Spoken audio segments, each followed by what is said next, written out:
एक ऐसी आवाज जिसे शुरुआत में फटेला बांस कहकर रिजेक्ट कर दिया गया। एक ऐसा चेहरा जिसे इंडस्ट्री के बड़े बड़े लोग शॉर्ट हाइट की वजह से हीरोइन नहीं मानते थे। लेकिन दोस्तों, वही लड़की आगे चलकर बॉलीवुड की द क्वीन बनी। आज हम बात करेंगे रानी मुखर्जी की। उनका फिल्मी स्ट्रगल, उनके और काजोल के रिश्ते की कड़वाहट और वो राज जिसे छुपाने के लिए उन्होंने सालों तक मीडिया से दुश्मनी मोल ली। तैयार हो जाइए एक ऐसी कहानी के लिए जो जितनी ग्लैमरस है उतनी ही कंट्रोवर्सी से भरी हुई है। रानी का जन्म एक फिल्मी परिवार में हुआ था।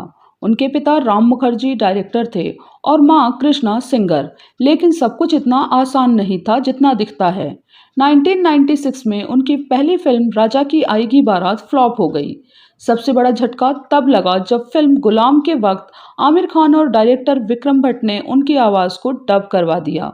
उन्हें लगा रानी की आवाज़ बहुत भारी है और ऑडियंस इसे पसंद नहीं करेगी। रानी उस वक्त टूट गई थी। उन्हें लगा उनका करियर शुरू होने से पहले ही खत्म हो गया। दोस्तों, गुलाम जिस टाइम पर रिलीज हुई थी उस टाइम पर एक और बात जो बहुत ही ज़्यादा फेमस हुई। दोस्तों, बात 1998 की है जब गुलाम की शूटिंग चल रही थी। रानी उस वक्त इंडस्ट्री में नई थी और आमिर खान एक बड़े स्टार बन चुके थे। रानी ने खुद कई बार कन्फेस किया है कि वो आमिर पर एक बड़ा क्रश रखती थी। रानी इतनी नर्वस रहती थी कि आमिर से बात करते वक्त उनके हाथ कांपते थे। उन्होंने बताया था कि जब आतिक्या खंडाला शूट हो रहा था तो वो आमिर को देखकर अपनी लाइंस भूल जाती थी। आमिर ने उन्हें प्रोफेशनलिज्म सिखाया। उन्होंने रानी को सिखाया कि कैमरे के पीछे आप चाहे किसी पर भी फिदा हों, कैमरे के सामने सिर्फ आपका कैरेक्टर होना चाहिए। ये क्रश दोस्ती में बदला और यही वजह थी कि जब रानी की आवाज़ डब की गई तो उन्हें सबसे ज़्यादा दुख इस बात का था कि उनके क्रश यानी आमिर ने भी उनकी आवाज़ को रिजेक्ट कर दिया। उसके बाद रानी का स्टारडम शुरू होता है। करण जौहर कुछ कुछ होता है में टीना के रोल के लिए ट्विंकल खन्ना को लेना चाहते थे, लेकिन बात नहीं बनी। जब रानी के पास ये ऑफर गया तो उन्होंने एक शर्त रखी कि वो अपनी रियल वॉइस ही यूज़ करेंगी। फिल्म ब्लॉकबस्टर रही और पूरे देश को टीना से प्यार हो गया।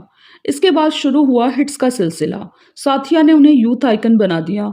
हम तुम ने उन्हें नेशनल अवार्ड दिलवाया और ब्लैक में एक डीफ और ब्लाइंड लड़की का रोल करके उन्होंने साबित कर दिया कि एक्टिंग के मामले में उनका कोई मुकाबला नहीं है। उस वक्त हर बड़ा एक्टर सिर्फ रानी के साथ काम करना चाहता था। स्टारडम आता है तो उसके साथ कंट्रोवर्सीज भी आती हैं। अब बात करते हैं उन कंट्रोवर्सीज की जो हेडलाइन बनी रही। काजोल वर्सेस रानी दोनों कजन्स हैं, लेकिन इनके बीच की दुश्मनी बॉलीवुड का सबसे बड़ा ओपन सीक्रेट है। कहा जाता है कि कुछ कुछ होता है कि सेट पर भी दोनों एक दूसरे से बात नहीं करती थी। करण जौहर की पार्टी हो या कोई इवेंट, ये दोनों हमेशा एक दूसरे को इग्नोर करती नजर आती हैं। लोग कहते हैं कि ये फैमिली राइवलरी है जो कभी खत्म नहीं होगी। उसके बाद द प्रीति जिंटा राइवलरी।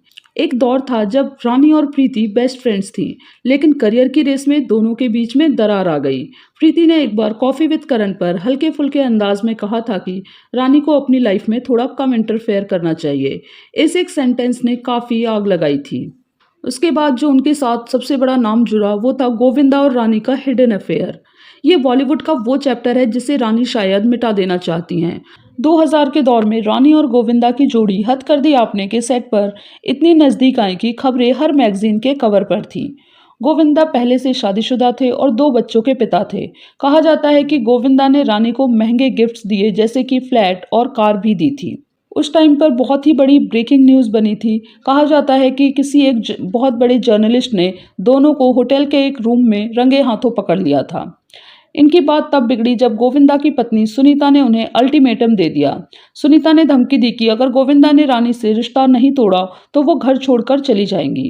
रानी ने काफ़ी वक्त इंतजार किया कि गोविंदा कोई स्टैंड लेंगे, पर गोविंदा ने अपनी फैमिली को चुना और रानी का दिल टूट गया। इसके बाद दोनों ने कभी साथ काम नहीं किया। गोविंदा ने जो गिफ्ट दिए थे रानी मुखर्जी को वो उन्होंने रिटर्न में मांगे, लेकिन रानी और उनकी मम्मी ने गिफ्ट्स को रिटर्न करने से साफ मना कर दिया। उसके बाद अभिषेक बच्चन आए रानी मुखर्जी की लाइफ में। अभिषेक और रानी की केमिस्ट्री युवा और बंटी और बबली में देखकर सबको लगा कि ये मेड फॉर ईच अदर हैं। बच्चन परिवार भी रानी को पसंद करता था, पर फिर ऐसा क्या हुआ कि बात शादी तक पहुंचकर टूट गई। इंडस्ट्री के अंदर की खबरें कहती हैं कि जया बच्चन और रानी के बीच काफ़ी क्लैशेस थे। जया जी को रानी का आउटस्पोकन नेचर पसंद नहीं था। जब ब्लैक फिल्म आई तो उसमें रानी और अमिताभ बच्चन का एक किसिंग सीन था। कहा जाता है कि जया बच्चन इस सीन से काफी नाराज थी और उन्होंने अभिषेक को इस रिश्ते से पीछे हटने को कहा। अभिषेक ने अचानक ऐश्वर्या राय से शादी कर ली और रानी को इनवाइट तक नहीं किया। रानी ने बाद में एक इंटरव्यू में कहा था, अगर कोई आपको शादी में नहीं बुलाता तो इसका मतलब है कि आप उनकी लाइफ में उतने इंपॉर्टेंट नहीं हैं जितना आपने सोचा था। ये दर्द उनके चेहरे पर साफ दिखा था। अब आते हैं उस कंट्रोवर्सी पर जिसने रानी की इमेज को होम ब्रेकर बना दिया। आदित्य चोपड़ा ने अपनी बचपन की दोस्त और पहली पत्नी पायल खन्ना को डिवोर्स दे दिया। पायल यश चोपड़ा और उनकी पत्नी पामेला की बहुत लाडली थी। जब आदित्य ने रानी के लिए पायल को छोड़ा तो यश चोपड़ा इतने नाराज हुए कि उन्होंने आदित्य को घर से निकाल दिया था।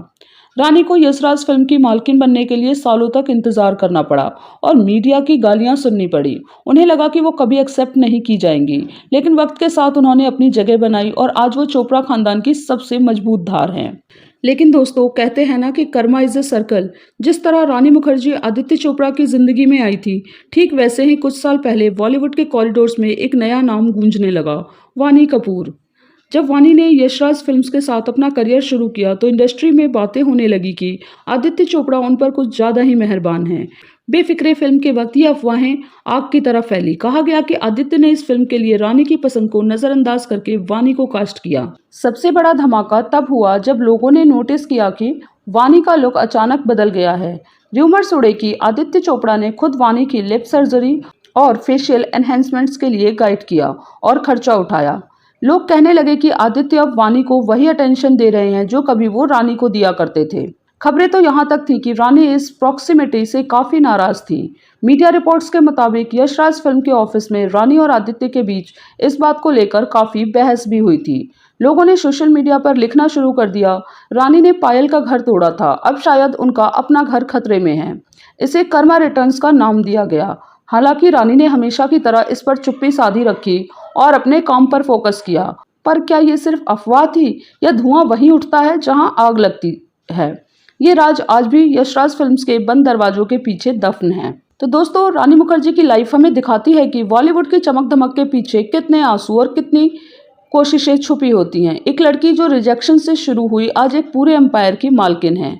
क्या आपको लगता है कि रानी और अभिषेक की जोड़ी ऐश्वर्या से बेहतर होती या फिर जो हुआ वो सही था? कमेंट सेक्शन में अपनी राय जरूर दें। अगर आपको ये डिटेल पसंद आई है तो चैनल को सपोर्ट करें। अगले वीडियो किस सुपरस्टार पर चाहिए लिखिए नीचे। Thanks for watching.